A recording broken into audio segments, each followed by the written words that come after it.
오늘 은혜 받을 하나님의 말씀은 마태복음 27장 45절에서 53절입니다.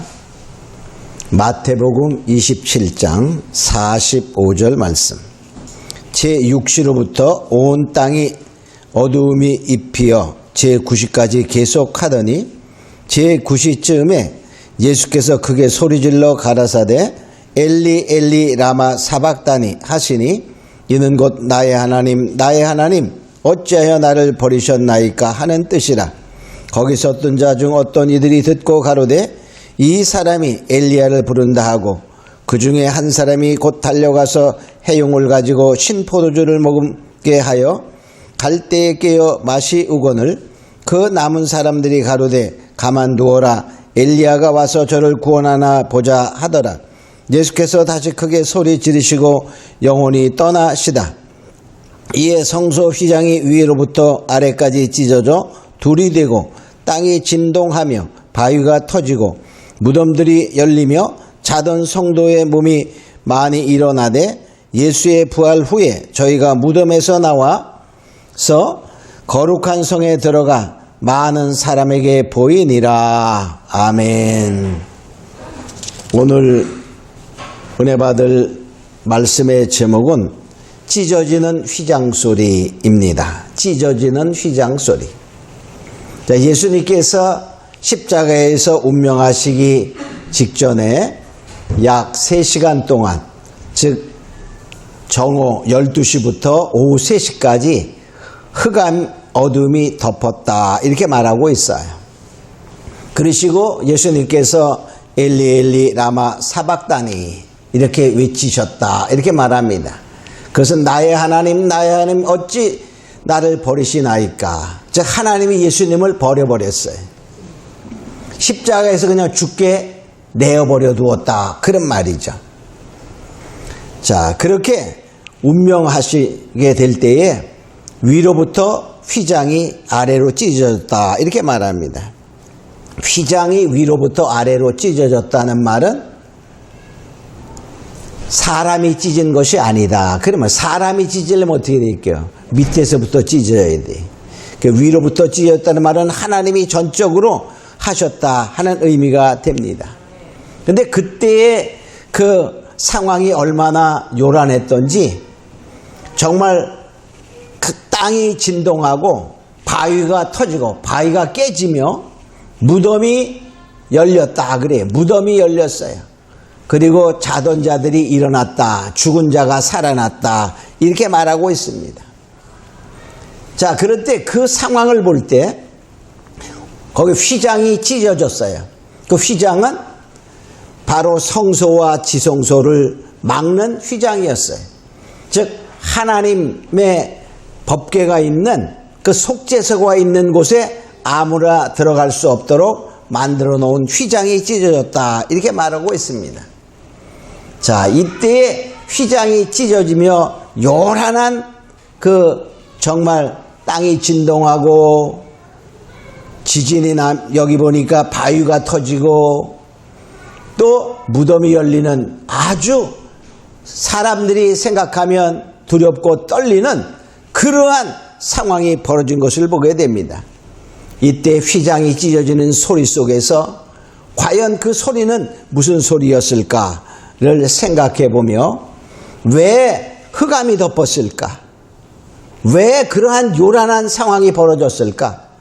하는 것을 바로 우리가 깨달아 미래에 주는 메시지는 무엇인가를 살펴보며 우리가 은혜를 갖고자 합니다. 자, 첫 번째 그 찢어지는 휘장의 소리는 이제 율법의 의문의 증서를 찢는 소리였어요. 율법을 하나님이 찢으셨다 그런 말이에요. 즉 이 지성소에 들어가려면 그 휘장 속에는 아무나 들어갈 수 없어요. 들어가면 죽는 거예요. 그래서 1년에 한 번씩 대제사장만 대속죄일, 즉 7월 10일에 속죄일에 그 짐승의 송아지 피와 염소의 피를 가지고 들어가서 속죄소 법궤 뚜껑이 속죄소입니다. 그 법궤 옆에 피를 7번 뿌려. 속죄소와 같이. 그래서 그 법궤 주위와 속죄소 위에 피를 7번 뿌리는 그 예식을 통하여 이스라엘의 온 백성의 1년의 죄가 다 씻김받는 그러한 속죄의 예식이 바로 이 피를 뿌리는 것이었어요. 즉, 그 지성소, 그 휘장 안에는 대제사장만 1년에 한 번씩 들어갈 수 있었습니다. 아무나 들어가면 다 죽는다 그랬어요. 민수기 4장 20절에 보면 그들은 잠시라도 들어가서 성소를 보지 말 것은 죽을까 함이라. 그러니까 누구든지 그 안에 성소에 들어가면 죽음을 당합니다. 그래서 대제사장만 그 피를 가지고 들어갈 수 있었다라고 말합니다. 그러나 이제는 뭡니까? 오늘 시대에는 예수님의 십자가 이후에는 누구든지 그 말에 믿기만 하면 예수의 피를 의지하는 자는 바로 법궤가 있는 즉 하나님의 보좌에 나아갈 수 있는 길을 열어놓으셨지요. 에베소서 2장 15절에 보면 원수된 것 곧 의문에 속한 계명의 율법을 자기 육체로 폐하셨으니 바로 지금 그 휘장이 찢어져요. 그 휘장은 예수님의 육체라고 말하고 있습니다. 자, 그래서 결과적으로 뭐냐? 이제 그 예수님이 십자가의 상에 죽으실 때 휘장이 찢어짐으로 말미암아 새 길이 열렸다. 이제 바로 짐승의 피를 가지고 들어가는 시대, 짐승의 피로 드리는 제사의 의식의 시대가 끝났다 하는 그 소리가 휘장 찢는 소리에 있는 거예요. 너무나 요란했기 때문에 못 들었을 뿐이야. 이제 뭐냐? 짐승의 시대가 끝나고 짐승의 피의 시대가 끝나고 예수의 피의 시대가 왔다 하고 선언하는 소리였다라고 볼 수 있습니다. 그래서 이 짐승의 피는 뭡니까? 1년마다 그 일을 계속해야 돼. 그래서 그것은 바로 우리도 약품에 보면 유효기간, 식품에도 유효기간이 있어요. 짐승의 피의 제사의 유효기간은 1년이었어요. 그러나 예수님의 피는 단번에 다시는 제사할 필요가 없다 이렇게 말하죠. 히브리 10장 18절에 보면 이것을 사하였은즉 즉 죄를 사하였은즉 그 말이에요. 다시 죄를 위하여 제사 드릴 것이 없느니라. 그러니까 예수님의 피의 능력은 영원한 거예요. 그래서 예수님이 십자가에 단번에 모든 죄를 다 사하시는 그러한 피의 제사를 드린 것이 바로 십자가상의 죽으심입니다. 그때 휘장이 찢어진 것은 새로운 길이 열렸다. 즉 법궤가 그냥 보이는 거예요. 법궤가.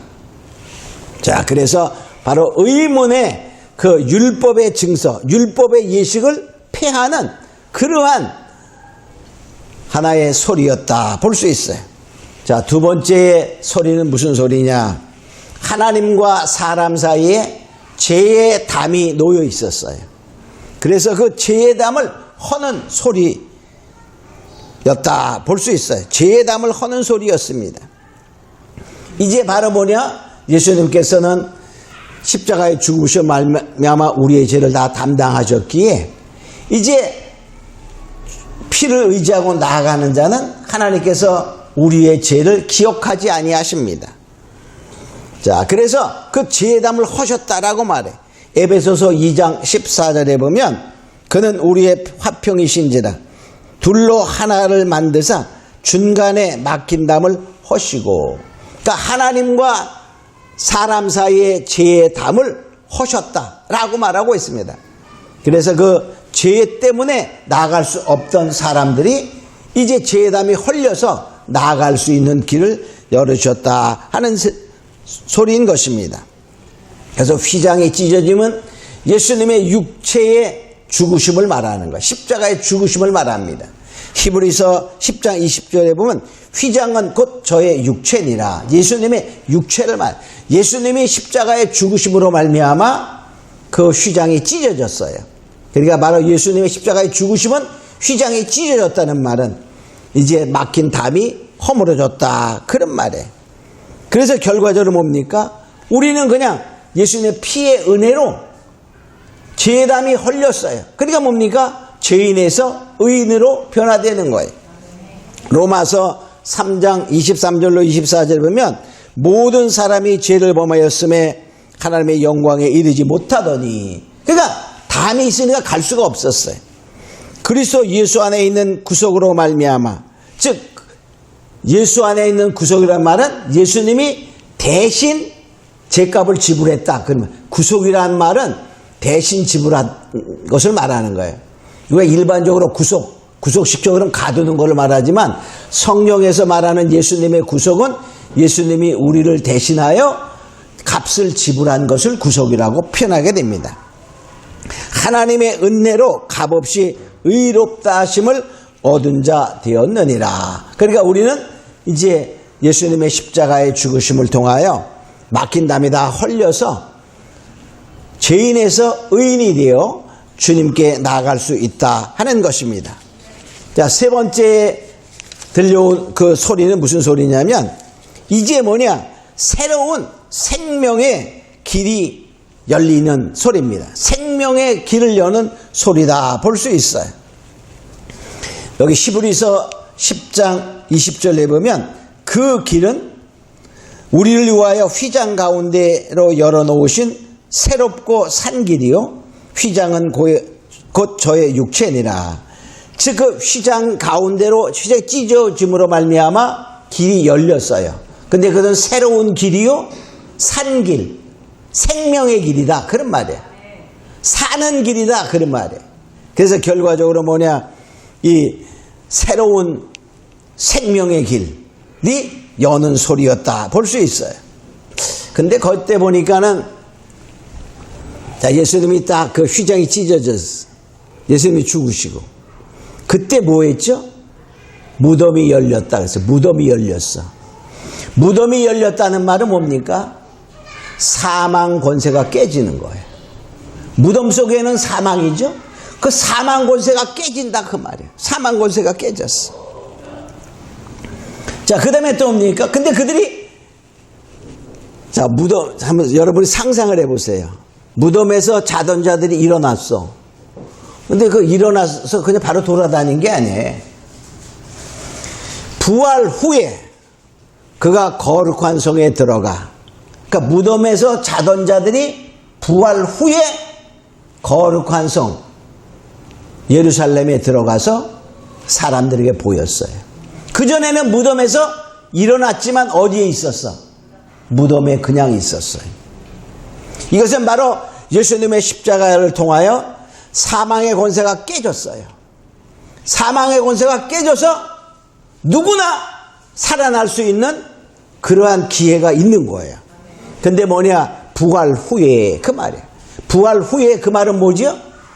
우리가 생명의 주, 부활의 주를 보는 자, 부활의 주를 만난 자, 부활의 주를 믿는 자에게 거룩한 성에 들어갈 수 있는 권한이 있다는 사실인 것입니다. 우리는 이러한 것을 보면서 이제 뭐냐? 이게 아주 놀라운 사건이에요. 새 시대가 열리는 거예요. 새 시대. 율법의 시대에서 이제 뭐로? 은혜의 시대로 바뀌는 거예요. 자, 율법의 제사의 시대에서 은혜의 믿음으로 가는 구원의 역사가 바뀌는 새 시대가 열리는 거예요. 새 시대. 자, 그런데 이 새 시대가 열리기 전에 무엇이 있었죠? 왜 어둠이 덮었을까? 자, 예수님이 엘리 엘리 라마 사막다니 라고 외치기 전에 무엇이 있었죠? 3시간 동안 온 세상이 어둠이 덮었어요. 이것은 바로 무엇을 생각할까? 보면 새 시대가 열리기 전에 어둠이 세상을 덮는 거야. 어둠이 세상을 덮어. 사단이 이기는 줄 알았어요. 그죠? 사단이 이기는 줄 알았어. 이제 저 십자가에 하나님의 아들이라고 스스로 일컫는 자가 십자가에 무능하게 죽어가고 있어. 죽어가고 있어. 이것은 바로 마지막 때도 새 시대가 열리는 그 시대가 되기 직전에, 그게 언제죠? 새 하늘과 새 땅 시대야. 이 세상의 끝이 나고 새 하늘과 새 땅의 시대가 되기 전에 온 세상이 어두워지는 시대가 온다는 거예요. 근데 이쪽에는 뭐였죠? 3시간 동안 했어. 그러니까 뭐냐? 하나님과 직접 관계되는 날짜에는 3이라는 숫자가 사용됩니다. 성경에서. 3일 후에 부활하셨어요. 예수님은. 그죠? 근데 계시록에 보면 두 증인들은 3일 반 후에 부활합니다. 그죠? 그 좀 차이가 있어요. 자, 그 다음에 여기에서도 보면 마지막 때 어둠의 권세가 완전히 사단이 이 세상을 장악하는 시기가 얼마죠? 후 3년 반, 3.5년이야. 그러니까 바로 사람을 통하여 하나님이 역사하시는 그때의 시간은 3.5에 해당이 돼. 왜냐하면 하늘 수와 땅의 수의 연결수가 3.5야. 가운데 수가. 자, 그래서 뭐냐? 마지막 때에도 이 세상이 마지막 우리가 흔히 후 3년 반이라고 말하죠. 그때에는 온 세상이 사단의 세계가 된다는 사실을 알아야 돼. 그때에는 세상에 누구만 존재하죠? 660표 받은 자만 세상에서 살 수 있는 시대가 되는 거예요. 거기까지 다 설명하려면 이제 너무 시간이 걸리니까 그냥 가고요. 자, 그래서 뭐냐? 초림의 주님이 고난의 주로 오셔서 십자가를 지심으로 휘장이 찢어지는 새 시대가 열려지는 시대가 바뀌었어요. 재림의 주님은 영광의 주님으로 오셔서 세상을 심판하심으로 말미암아 새 하늘과 새 땅을 이룬 새 시대가 벌어지게 된다는 것입니다. 자, 우리는 이러한 것을 알고 왜 어두워졌을까? 우리가 저도 이 설교를 지금 처음 하는 거예요. 이번 설교 준비하면서 제가 처음 깨달았어요. 마지막과 연결되는 것을. 자, 그러면 과연 우리는 어떠한 자세로 이제 신앙의 삶을 살아가야 될까를 생각해 봅니다. 자, 간단히 말하면 오직 믿음으로 살아야 돼. 여기 보니까 히브리서 10장 19절에 보면 이렇게 말합니다. 자, 우리가 예수의 피를 힘입어 성소에 들어갈 담력을 얻었나니, 예수의 피를 힘입어 하나님의 보좌에 나아갈 수 있는 담력을 얻었다. 휘장이 찢어지고, 그렇죠? 그래서 뭐냐? 우리가 지성소, 즉 하나님이 계신 곳, 하나님의 보좌에 나아갈 길은 예수의 피를 가지고 나아간다는 그 믿음을 가지고 오직 믿음으로 살아가는 자가 되어야 된다는 것입니다. 그래서 바로 우리 뭐냐? 믿음으로 구원받는 거예요. 다른 거 없어요. 오직 믿음으로 구원받습니다. 자, 또 두 번째로 우리는 오직 예수로 구원받는다는 사실을 알아야 됩니다. 여기 히브리서 10장 20절에 보면 이 길은 유일한 생명의 길이라고 말하고 있죠.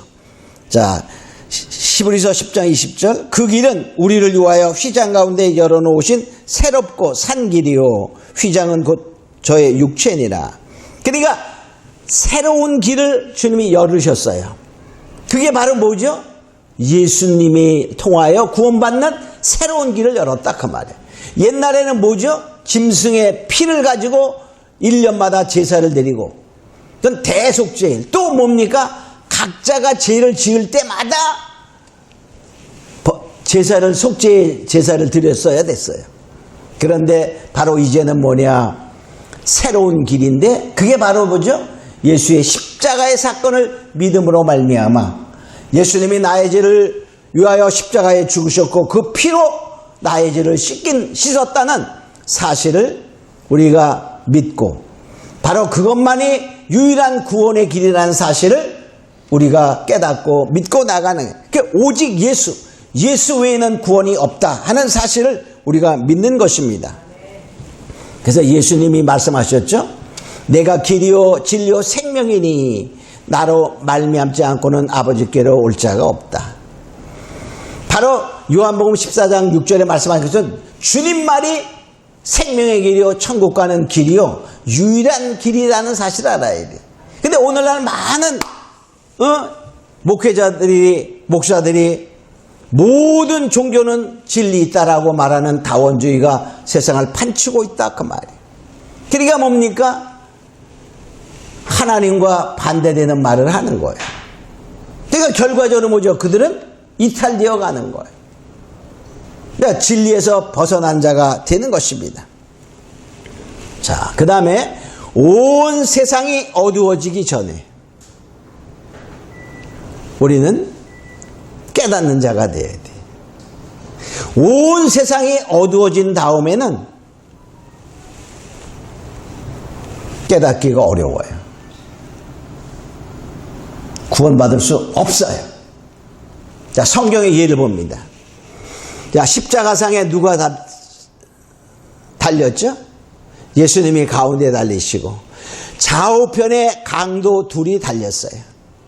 근데 한 강도는 주님이 어둡기 전에 어떤 일이 있었냐면 십자가상에서 예수님이 자기를 찌르며 십자가에 다는 그들을 주님 아버지여 저들을 용서하여 주시옵소서 자기 하는 일을 알지 못하나이다 하고 그 용서의 기도를 하는 것을 봅니다. 그리고요 또 자기 어머니를 제자에게 말하면서 아들입니다. 또 그를 향하여 너희 어머니다. 이렇게 말하며 잘 돌보라고 하는 그러한 말씀을 하셔요. 그리고 무슨 말씀을 하시죠? 한 강도에게 말하는 것이 있어요. 그 한 강도가 근데 보통은 우편 강도라고 말하지만 성경에는 우편 좌편이라고 없어요. 그렇지만 보통 우편을 의로 여기기 때문에 그런 말을 하죠. 그러나 그 한 강도는 이렇게 말합니다. 누가복음 23장 42절에 보면 예수여 당신의 나라에 임할 때에 나를 생각하소서 이렇게 말해. 자, 그러니까 예수님이 뭐라고 말씀하셨죠? 내가 진실로 너희에게 이르노니 오늘 내가 나와 함께 낙원에 있으리라. 낙원에 있으리라. 이 시간이 언제냐면요. 그리고 나서 누가복음 23장 44절에 보면 때가 6시쯤 되어 해가 빛을 잃고 온 땅이 어두움에 임하며 그렇게 말했어요. 그러니까 결과적으로 강도가 어두움 오기 직전에 예수님이 어떠한 분이라는 것을 깨달았어요. 그래서 그 나라가 있다는 사실을 알았어. 당신의 나라에 임할 때 나를 기억하소서 이렇게 부탁합니다. 그 말은 이 강도는 무엇을 알았죠? 예수님이 그냥 인간이 아니라는 사실을 알았어. 그래서 당신의 나라에 임할 때 당신의 나라라는 사실을 알았습니다. 어떻게 알았을까? 똑똑해서 알았을까? 첫 번에는 다 욕하더라. 그래서 둘 다 욕했어. 둘 다 욕했어. 그러나 깨달았어요. 어떻게 깨달았을까? 다른 방법이 없어요. 그냥 은혜입니다. 은혜. 하나님의 은혜야. 바로 이 강도는 하나님의 은혜로 이것을 깨달았어.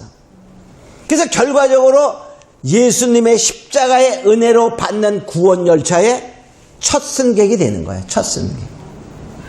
할렐루야. 그러니까 결과적으로 뭐냐? 모든 게 다 하나님의 은혜입니다. 그러니까 결과적으로 뭐냐? 우리는 이 하나님의 은혜로 그가 깨달았다라고 생각하니 우리도 마찬가지야. 우리가 똑똑해서 무엇인가 잘나서 예수님이 하나님이요, 예수님이 우리의 구원자라는 사실을 알게 하는 것이 아니라 바로 하나님의 은혜로 알게 된 것을 알고 오직 우리가 하나님의 은혜로 사는 자가 되기를 원합니다. 그래서 결과적으로 마지막 때에도 어둠이 확 세상을 뒤엎는 것이 그 적그리스도가 나타나서 자칭 자기가 하나님의 자리에 멸망에 가증한 것이 거룩한 선 것을 보거든 그 시대부터 완전히 어둠의 세대가 되는 것입니다.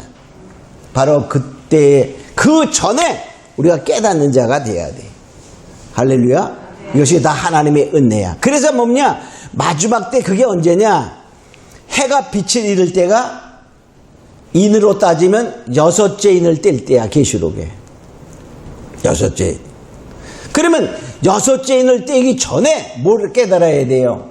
하나님의 은혜 속에 정말 이제 세상의 종말에도 하나님께서 이제 그 마지막 때 어둠을 허락한다는 사실을 우리가 깨닫고 정말 이 강도 하나가 하나님의 은혜 속에 깨달은 것처럼 그런 은혜가 있어야 된다는 것이죠. 그래서 결과적으로 좀 더 구체적으로 보면요. 계시록 9장에 보면 5개월 환란이 나와요. 5개월 환란은 하나님의 입맞지 아니한 자만 해야 하는 시대입니다. 그 시대가 바로 해가 빛을 잃은 온 세상의 어둠을 덮는 직전입니다. 5개월 환란에서 못 깨닫는 사람들은 영원한 멸망 속에 가는 거예요. 그래서 결과적으로 우리는 이제 이 계시록은요, 우리 잘못 생각하면 첫째인, 둘째인, 셋째인, 일곱째인, 그 다음에 나팔, 이게 순서대로 되는 것 같지만 사건적으로 보면, 상황적으로 보면 그렇지 않아요. 이게 섞여. 그래서 계시록이 비밀이고 약간 어려워요. 그걸 순서대로만 우리의 시간적인 개념으로 생각하면 풀기가 어려워. 왜냐? 하나님의 시간은 영원 전부터 영원 끝까지가 다 현재입니다. 현재이기 때문에 하나님의 시각 쪽에서 우리가 때로는 성경을 보아서 그걸 깨달아야 돼. 그래서 우리는 이것을 보면서 마지막 때에는요, 근데 많은 사람들이 하나님의 말씀을 이해를 못하는 경우가 많아요. 여기 예수님이 엘리 엘리 라마 사박다니 라고 말한 뜻은 나의 하나님 어찌하여 나를 버리시나이까 하는 뜻이었는데, 사람들이 듣기는 야, 엘리야한테 구원을 온다, 엘리야가 와서 그를 구원하라 보자 하고 엘리를 엘리야로 착각하는 그러한 엉뚱한 해석을 하는 것을 보게 됩니다. 우리 이것을 보면서 우리가 성경을 자세히 아는 것도, 정말 강도가 예수님이 인간이 아닌 하나님이요 그의 나라가 있다는 사실을 하나님의 은혜로 깨달은 것처럼 우리는 하나님의 은혜 가운데 깨닫는 자가 되어 마지막 때에 정말 그 하나님의 음성을 바로 듣는 자가 되고 반드시 하나님의 보호받는 자, 즉 어둠이 오기 전에 깨닫고 믿음으로 나아간 자는 하나님이 그 강도를 낙원에 함께한 것처럼 하나님이 마지막 때에도 절대적으로 보호하신다는 하나님의 약속의 말씀이 있어요. 그죠? 계시록 12장에 보면 해를 입은 여자들은 하나님이 책임지고 광야에서 보호하시는 그러한 것을 말씀하고 있는 것을 보면서 우리는 정말 은혜 가운데 그 휘장 소리에서 나는 그 소리에 있었던 것처럼 그 말씀은 마지막 때에도 연결되는 것을 우리가 보면서 우리가 어렵고 힘든 시기가 온다 할지라도 정말 하나님의 나라를 깨닫고 하나님을 의지하고 예수를 의지하는 자에게 하나님이 절대적으로 보호하신다는 사실을 믿음으로 나가는 자가 같아요. 오직 믿음, 오직 예수, 오직 은혜로 살아가는 자가 같아요. 모두 승리의 승리를 하는 자 되기를 있음으로 축원합니다. 우리 다같이 잠깐 기도합니다. 고마워로 가신 아버지 하나님 감사합니다. 이제 정말로 찢어지는 그 휘장의 소리는 정말로 의문의 그러한 증서를 찢는 소리였고 하나님과 사람 사이에 담겨있던 죄담을 허는 소리였고 새로운 생명의 길을 여는 소리였습니다. 이것을 통하여 우리는 이제 앞으로 우리가 어떻게 신앙의 자세를 가져야 하는 것을 볼 때 어둠이 오기 전에 정말 우리는 온전히 깨닫는 자가 되고 하나님의 은혜 속에 살아가는 자가 되어 반드시 마지막 때 하나님의 보호를 받는 은혜로운 자여 승리하는 자가 되게 하옵소서. 감사하고 믿사오며 예수님의 이름으로 기도합니다. 아멘.